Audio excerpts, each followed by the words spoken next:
From its invention, gaming has had the simple goal of providing an interactive yet entertaining and sometimes even compelling experience to a player. In its beginnings, it was all about providing a new challenge. The first video game to ever reach widespread acclaim was Pong, acting as a digitalized game of table tennis that could be played between two players or a player and a computer opponent. Such a simple concept was quickly enjoyed by widespread audiences thanks to its ease of use and sense of competition, and is considered to have given birth to the video game industry that we know today. In the industry's continuous development, competition remained a focus, but it also began to act as a gateway to new digital worlds. And these worlds were not only observed by viewers, but acted upon. They allowed for a player to influence the story and invest themselves into the character that they were controlling, or better yet, the character that they had created from the ground up. The gaming industry invited viewers of old-age entertainment mediums to become players in story-driven worlds and competitive arenas, which in turn invited the newly coined gamer to a new entertainment device that offered endless replay value never before seen in other forms of entertainment. So, something now worth entertaining is the possibility of the gaming industry having an impact beyond the confines of its craft. I mean, in today's day and age, it is one of the most widely enjoyed forms of entertainment out there, so the concept of having an impact beyond the confines of the industry is realistic. I mean, as of 2017, 2.2 billion people were recorded as being active gamers. That includes the mobile, PC, and console markets. And to put that into some perspective, that is 28% of the world's population, or just over that number. And to give you guys a bit more of an idea, as of 2014, 51% of United States households were recorded with having at least one traditional gaming console in the home. Now, this begs the question to me, has the gaming industry now become an industry that affects more than the people who invest in it, the gamers? Today, I invite you to join me on a journey through society as we take a look for traces of the gaming industry's influence to decide if the gaming industry has remained to be a mere cultural and creative innovation of artists, or has it become something more than that? Has it become an industry which now innovates our society as time goes on?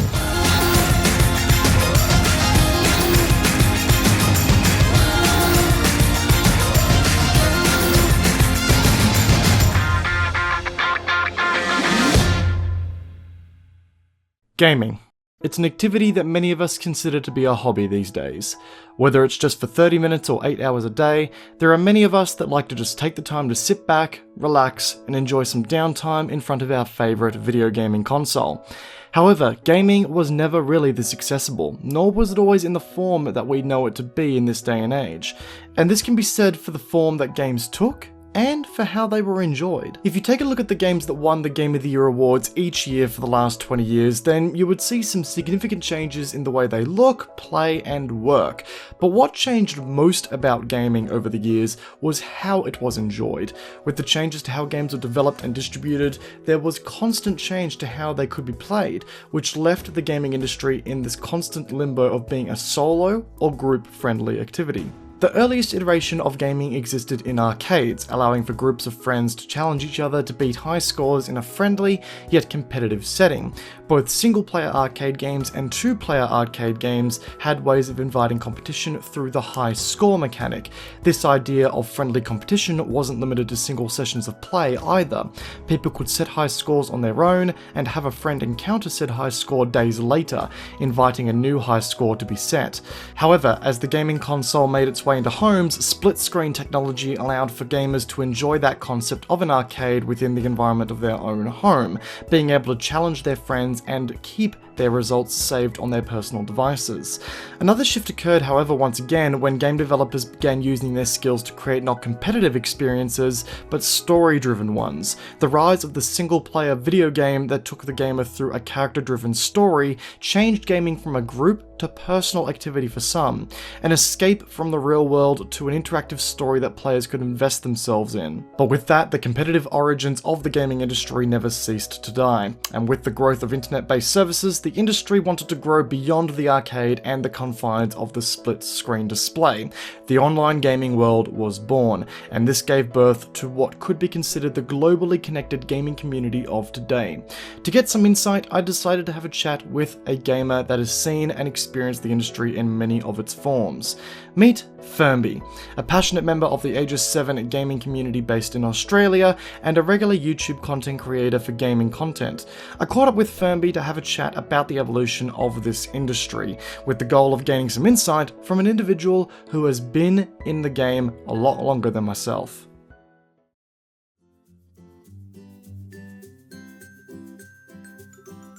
My first console actually was what we refer to these days is back in the day. I'd have to be 1979, 1980, something of that era. It was actually the original Atari 2600. In fact, was my first console. And my favourite game on the 2600. Well, we only actually had 3 games to choose from. Strangely enough, we had Air Sea Battle, Space Invaders and Asteroids, and out of those 3 games, by far my favourite was Space Invaders.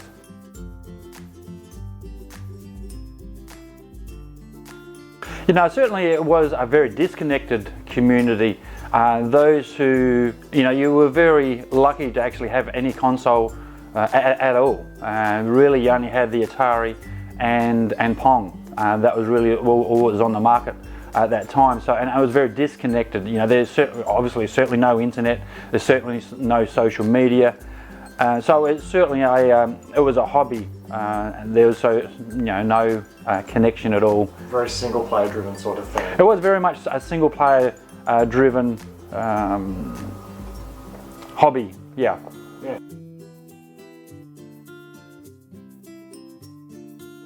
Yeah, well, by far the biggest difference was the introduction of the internet.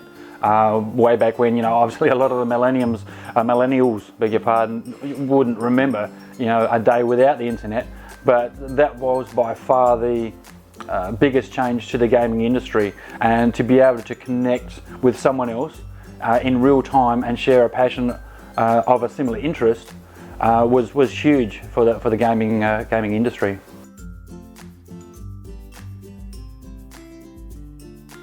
If you have a passion and you enjoy sharing that passion with like-minded people, without a doubt, online gaming communities is the only way to go. So that you have that common interest, you have that common bond through that the gaming communities. Yeah.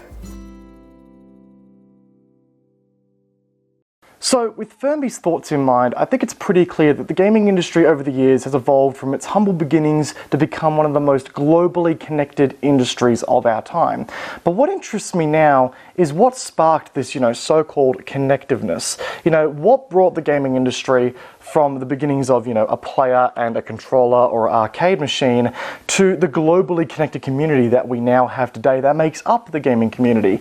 And I think the starting point for us to look at is the emergence of the MMO, or the massively multiplayer online video game.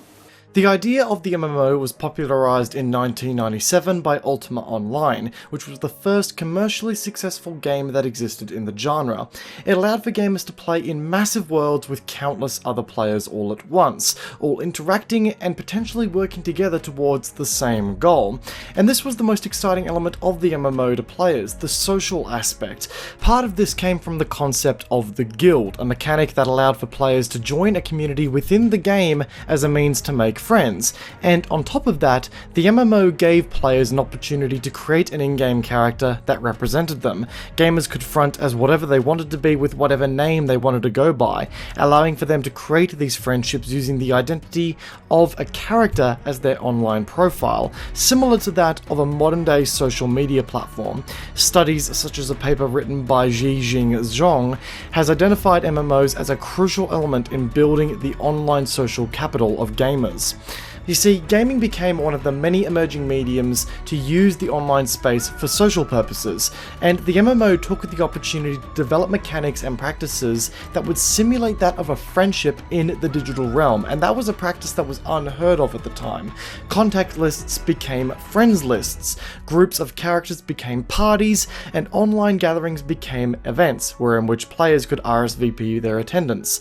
Now, this right here is the groundwork to the concepts that social media giants like Facebook would later use to create an incentive to not only use the platform to maintain old friendships, but to also create entirely new ones, which is, highlighted by Tiana Bush's paper, The Friendship Assemblage, Investigating Program Sociality on Facebook, which argues that the platform takes a very active role in encouraging the formation of friendships to not only generate more traffic on the platform, but more income for the platform in general.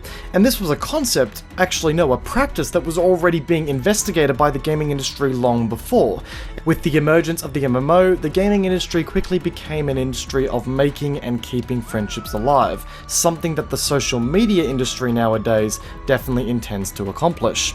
The genre of MMO games are also known for commodifying the idea of friendship by offering in-game purchases that only make sense to gamers who participated in friendship-based activities or in a guild. PlanetSide 2 is a recent yet key example. In-game, players can invest in the ability to have their outfit or guild logo placed on their armor or vehicles, allowing for their membership of that community to become a symbol of who they are.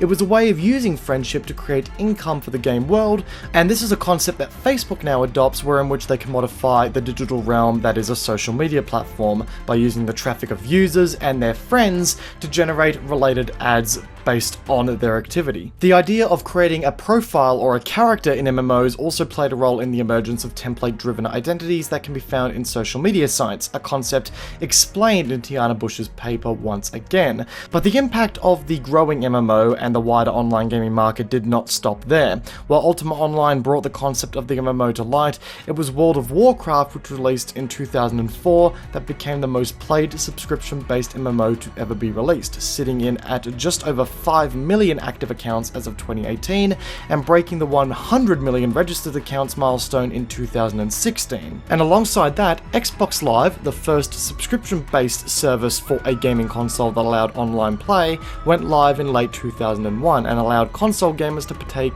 in massive online gameplay. This growth in both demand and user count for online gaming demanded new methods of communication to be developed.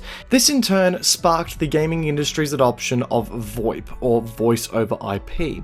This, back in the context of the late 90s to early 2000s, was a developing technology that allowed for voice data to be transmitted into packets via the internet, instead of using, standard landlines. One of the major early developments surrounding VoIP technology in the context of gaming was the Dreamcast Console that released in 1998, a console that was designed with a built-in modem to support online multiplayer from the get-go. But interestingly, it featured a slot in which users could insert a microphone to talk to other players. Now, this console was well received, and while it was quickly upstaged by the PlayStation and the original Xbox, it set a trend that was popularized by these new consoles, a trend that saw voice over IP technology become a standard form of communication for the emerging online gaming community.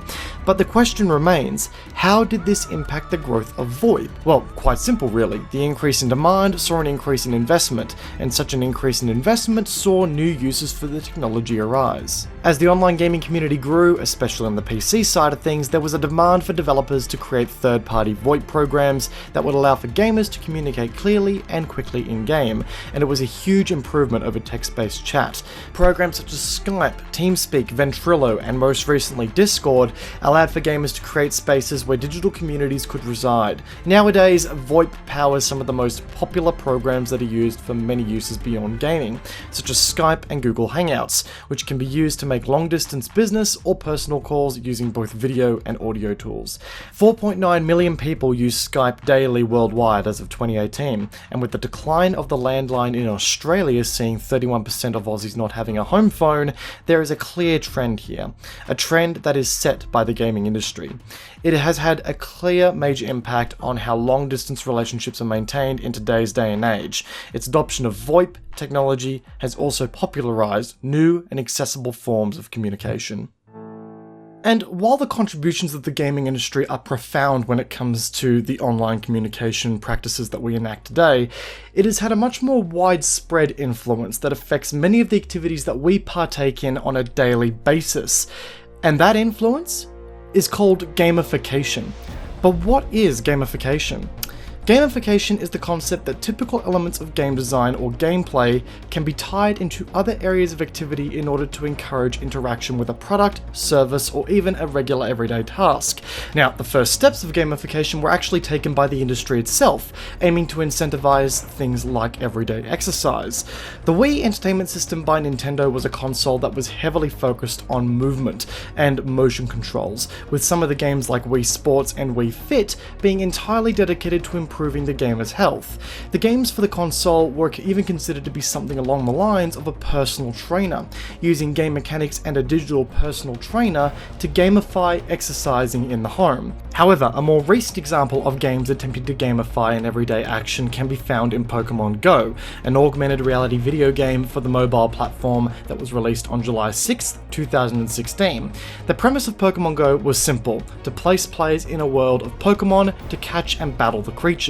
The twist was the game's geographical emphasis. It required players to travel to real-world landmarks to collect Pokeballs and other items that would help them complete in-game quests. Certain Pokemon even resided in certain parts of real-world geography. In doing this, Pokemon Go had successfully gamified one of the simplest forms of activity that humans enact daily: walking. And why just walk when you could walk and collect Pokemon? And this mindset that Pokemon Go created could be considered the greatest example of how a video game has successfully gamified a basic human function. And with that, I decided to catch up with Marley Fraser, a recent graduate from the Academy of Interactive Entertainment for Game Design, and have a chat about the idea of gamification and what its applications within and beyond the gaming industry could be.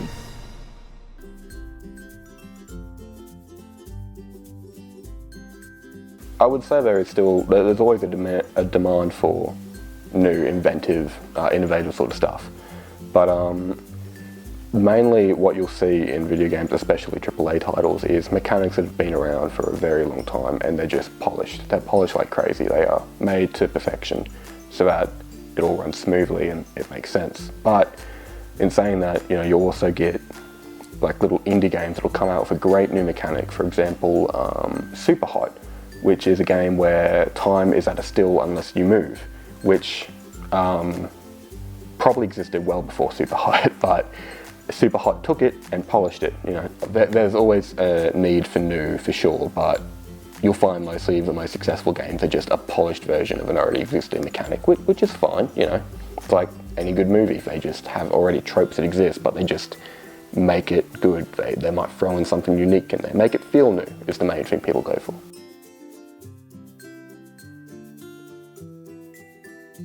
I guess this would also depend on the type of game you're making as well for that one.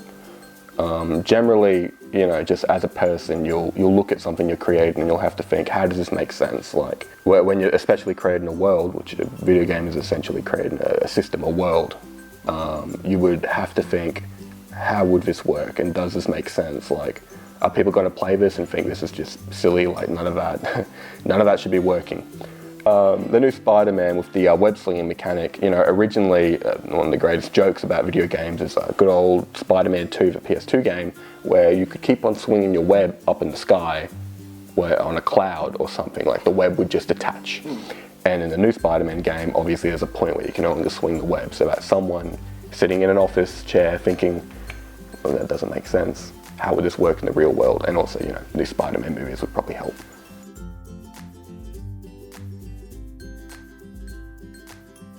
Yeah, definitely. I guess as any sort of artist or any sort of creator would look at, like, director, movie, artist, painter, whatever. If you're seeing something that you've created, someone else has taken it and given it a new spin or used it in a way that you never thought of, yeah, I would say it would make me proud. It would make me a little bit chuffed to see that something I've thrown at the world, someone else has taken and been like, yeah, that's pretty cool, but here's something better. There'd be a part of me would be like, I never thought of that, but most of me would be like, yeah, that's pretty damn sweet. Yeah. If you really strip it down to like what a game is by itself, just a point system, a reward system, a do one task, get something good for it. Then I would say rewards card, Coles mini collectibles, like Pokemon Go, I guess. Making walking a game would be I guess, an example I probably should have thought of straight away. Yeah, like, you know, it's enticing people to, you know, get fit, start walking, and, you know, you get a Charmander for doing it. You know, trying to make something that we normally do a little more fun, I think, is always a good idea. Yeah, it would definitely be difficult to do nowadays, because pretty much everything is a game when you really look at it, like, has some sort of thing behind it. Like, just look at your phone, for God's sake. Like, you can do everything on it. Everything has got a little game in it. Like Facebook Messenger, you can play games in, for God's sake. Like, it's a very interesting time for video games and just, you know, electronics in general. So, from the perspective of the game developer, there is clearly some ambition to see a game mechanic used in a real-world context to make an element of life more fun. But with that said, a game developer isn't really focusing on the possibilities of the game mechanic to be used in a real-world context. Therefore, in order for gamification to exist, the game developer provides a mechanic as a starting point, yes, but it is the responsibility of the developers and producers of other services or products to adopt game mechanics and mold them into a context in which can be used on their product or service. An example is present in the Apple Watch range. The Series 3 range of Apple Watches included new fitness tracking features that allowed for users to better track their daily exercise and health readings. These mechanics were displayed in the form of 3 rings that showcase your daily movement, exercise, and standing goals. If you completed the relevant ring, you had completed your daily exercise goal for that field. On top of the daily goal incentive, the Apple Watch allowed for users to look back on their records of exercise and see what their quote-unquote high scores in the world of fitness achievements consisted of. On top of that, the watches could literally reward users with little digital trophies that would signify accomplished goals. With many advertisements for the Series 3 watches surrounding the fitness features with slogans such as "Close your rings," it was an attempt to make the prospect of exercise fun again using the Apple Watch. Apple had literally created a relationship between game mechanics and fitness and allowed for users to carry it wherever they went. So, I think it's fairly safe to say that, well, the Apple Watch's adoption of gamification techniques is incredibly deliberate. I mean, as I was saying before, Apple used the gamification techniques in the Apple Watch's promotional content to make the device seem more fun to more users in more ways. And I think we've definitely got the gaming industry's influence, at least the early iterations of the gaming industry's influence, to thank for the adoption of these gamification techniques. But what interests me now is, what are the limitations of gamification? Like, how far can it go into small businesses and large businesses? And based on some findings, I think it's fairly fair to say that small and large businesses use gamification to invite more clientele to their service or to their product. It's not just limited to one-time use services like, you know, the Apple Watch or even Pokemon Go. An example of this can be found at Reload Bar and Games, a gaming bar in Canberra, ACT, and their integration of augmented reality. The venue built and featured a purpose-built companion app for mobile devices that allows patrons to order and even win free drinks via the app. Interacting with the augmented reality displays around the venue also brought the venue to life in a new digital way that worked with the theming. The integration of these simple game mechanics not only made the club more enjoyable, but also improved the ability for patrons to order drinks easily, as it was no longer required to shout over loud music, and it meant for less mistakes when ordering drinks at the bar. Gamification can also be found on incredibly large scales as well, one of the most universal examples being rewards or loyalty programs. This is a concept that at its core is one of the most simplistic mechanics in game design, that mechanic being investment equals reward. And this investment isn't limited to monetary investment, but it could also be a time-based investment. To paint a more detailed picture, Starbucks feature a rewards program that sees participants rewarded with stars on every purchase, which can later be accumulated to redeem rewards such as free meals and beverages. And the very notion of a rewards program is one of the most simplistic adaptations of game design into real-world practices. That is really a fundamental example as to how gamified the world has become. Businesses ranging from small companies to huge credit card providers feature these reward programs that reward regulars for consistent business, gamifying the shopping experience. Even EB Games, an Australian video games vendor, gamifies the shopping experience experience with their loyalty program that sees discounts on video games and free stuff shipped out to their most loyal customers. And with that, it's without a doubt that gaming has become one of the most influential actors in today's society, whether that be through gamification, changing the way online communities discourse, or just, connecting online communities in the first place.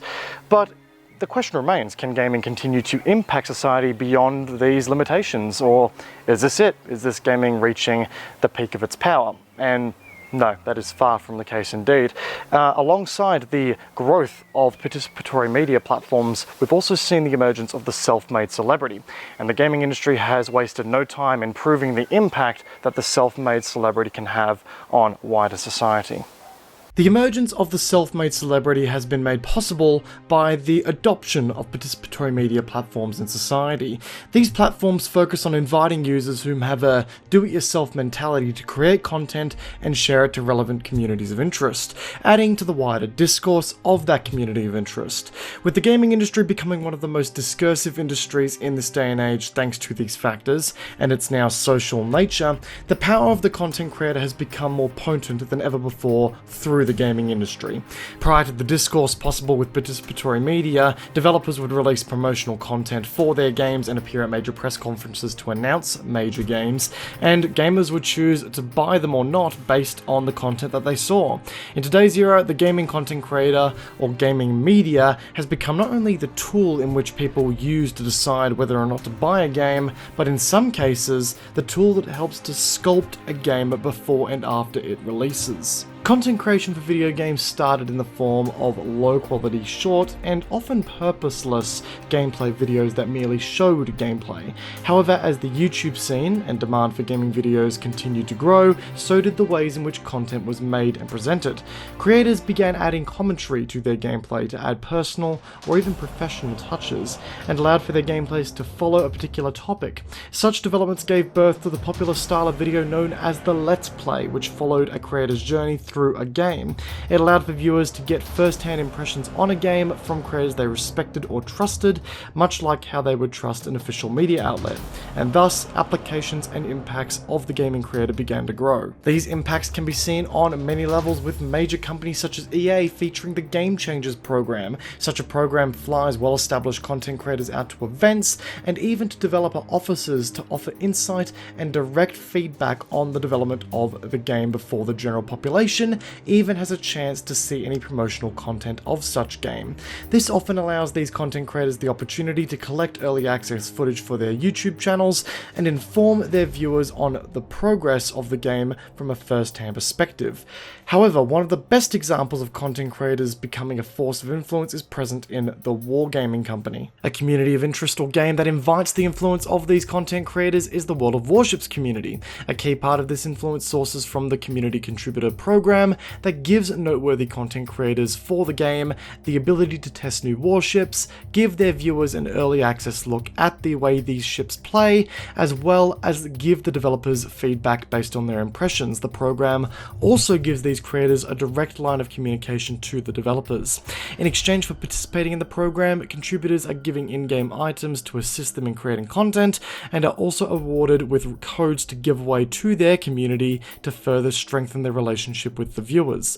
Early access and exclusivity to new content, like warships, also drives more viewership to these contributors, which sees Wargaming indirectly rewarding their contributors with exposure. To better understand the strategy behind this program, I caught up with a developer named James, a member of the World of Tanks division at Wargaming, to discuss the program and what advantages there are to having such creators in constant communication with developers. Alright, so once again, James, thank you very much for sitting down and having a chat with us about, content creation, things like that. So I guess first question, mate, so in your eyes, why did Wargaming set up its community contributor program? Like, what was the main goal behind the program at the end of the day? Yeah, look, the goal, the program has a couple of goals. Not all of them are as exciting as sexy as you might think they sound. But basically, it all kind of boils down to the fact that we have guys like yourself who love the products that we work on, and they love to create content around our products, and we want to support them and we want to help them make the best possible video content or website content or podcast content that they can. So ultimately, that is the goal of the program: is to assist these guys in doing what they love. It's about as honourable as it can get, isn't it? Like, it sounds like a win-win situation, really, for contributors. Yeah, look, I mean, the thing is, like, we obviously we'll tell them topics that we like. If we have a new vehicle coming out, we'll obviously say to them, hey, like, if you want to try out this new vehicle for your video, like, do this, or if you want to check out a new game mode, do that. Ultimately, like, I want to make it clear we don't control the content that they make. Like, if they want to go off on a tangent and say that something that we do is wrong or bad, like, they are more than within their rights to do it.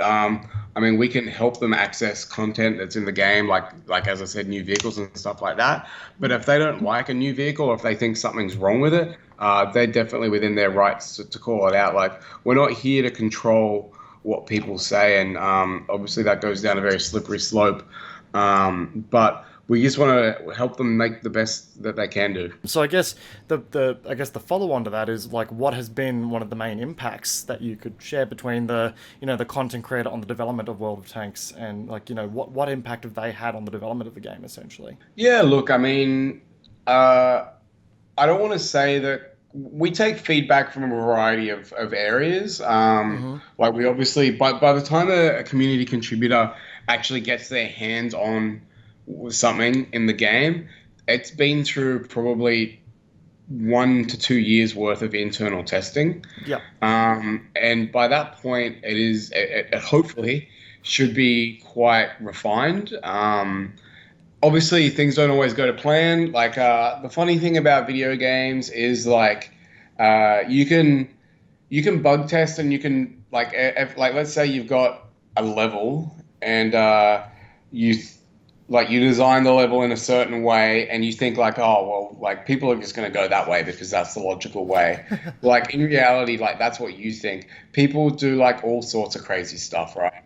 And there's always, like, it always amazes me, especially, so single player games are a great example when I was working on them. Like, the amount of variance when people at trade shows play, like, a single player demo of, like, one level, and, like, I'll have played it to death in the lead up to it, thinking that, like, I know everything, and then all of a sudden someone will come in, like, half an hour into the day and, like, do it completely differently. I'm like, I never did that. So, like, to bring it back to your original question, right? Yeah.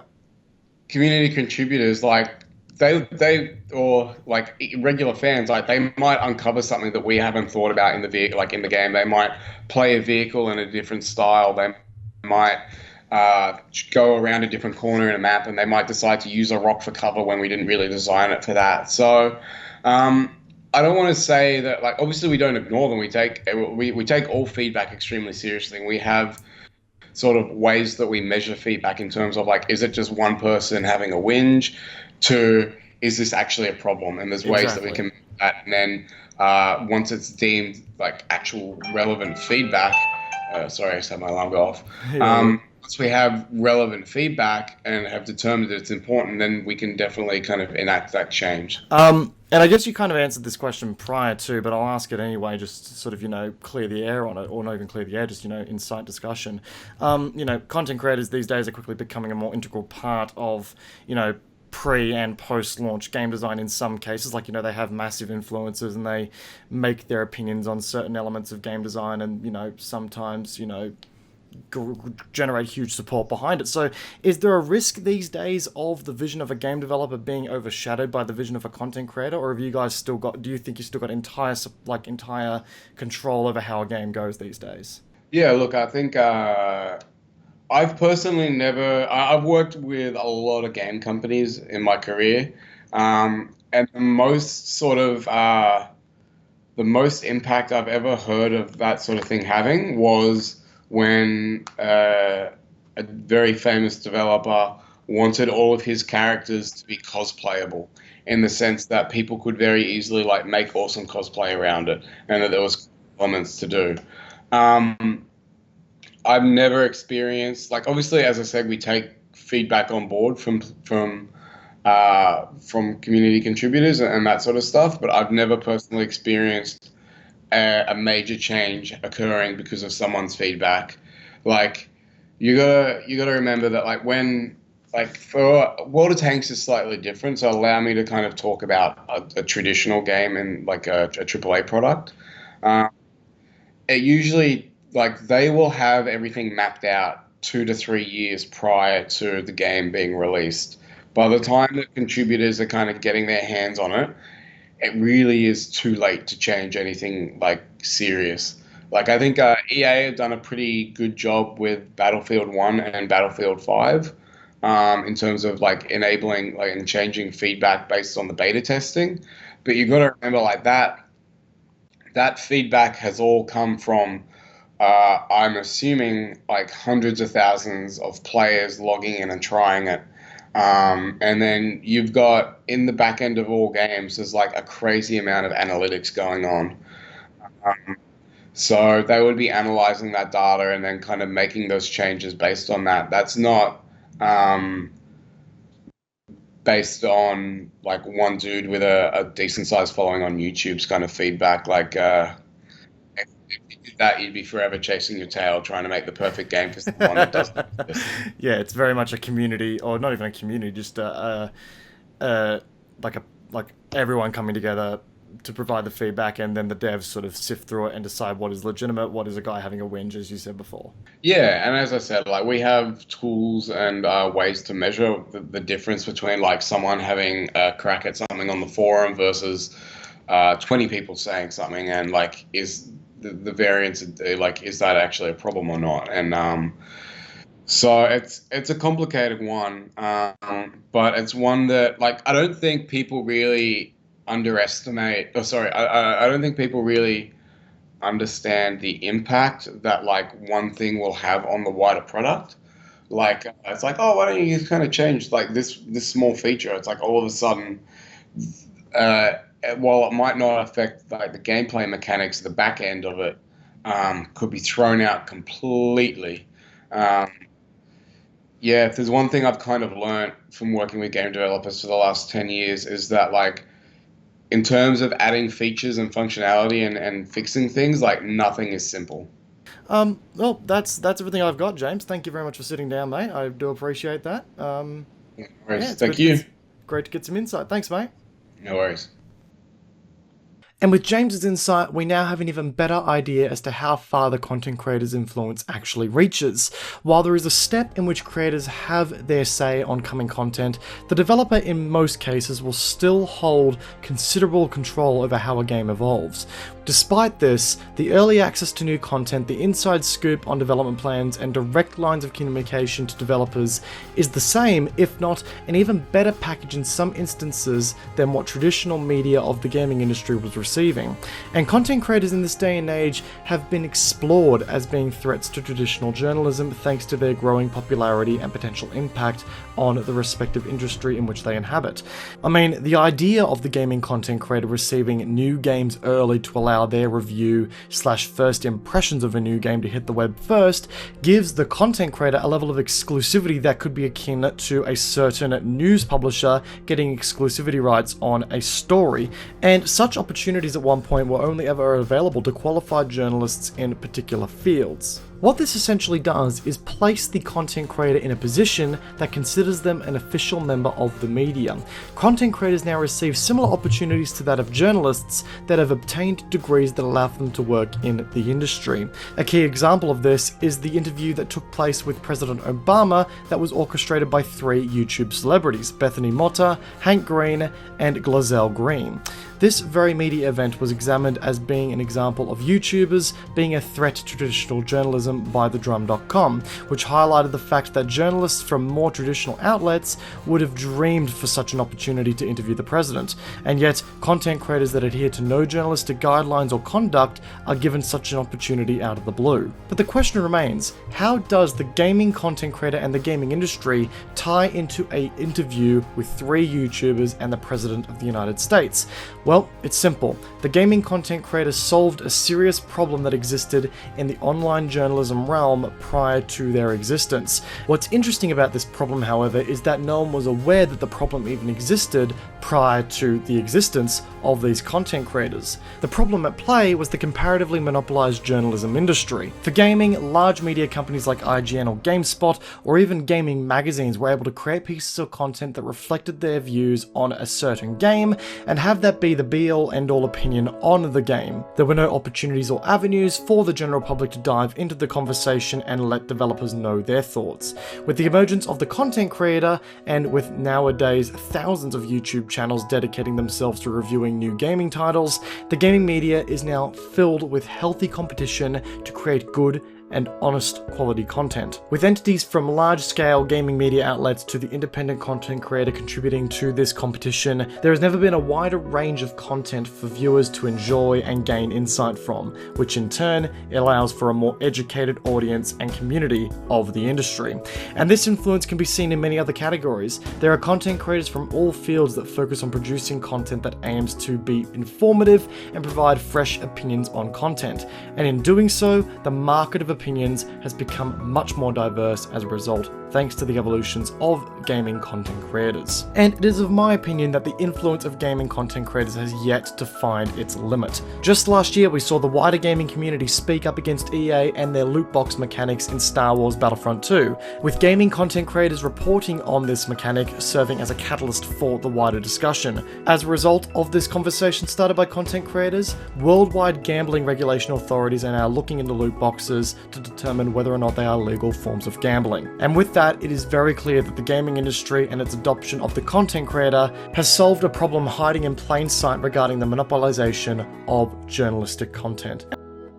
And with that, I think we can safely say that the gaming industry as a whole has been upgraded beyond being just a simple form of entertainment. Once upon a time, it was merely an innovation that changed the way that entertainment was now viewed. It was the first form of digital interactive entertainment that gamers could lose themselves in for hours on end, playing out a story instead of just viewing one. But over the evolution of the industry, while its main focus has remained to be on entertaining gamers, the effects of the gaming industry have rippled through society time and time again, whether that be through the ways in which we connect to friends and family online, or the ways in which how we go about daily tasks such as exercise or even walking, or the ways in which the journalism industry has grown to become a much more diverse industry with more actors in play every day. This all proves one thing here today, the fact that the gaming industry has now evolved from being an evolutionary innovation in entertainment to now an innovator that has consistent impacts on how we live in today's society. And on that note, I think it's safe to say that we've definitely got a lot to thank the gaming industry for.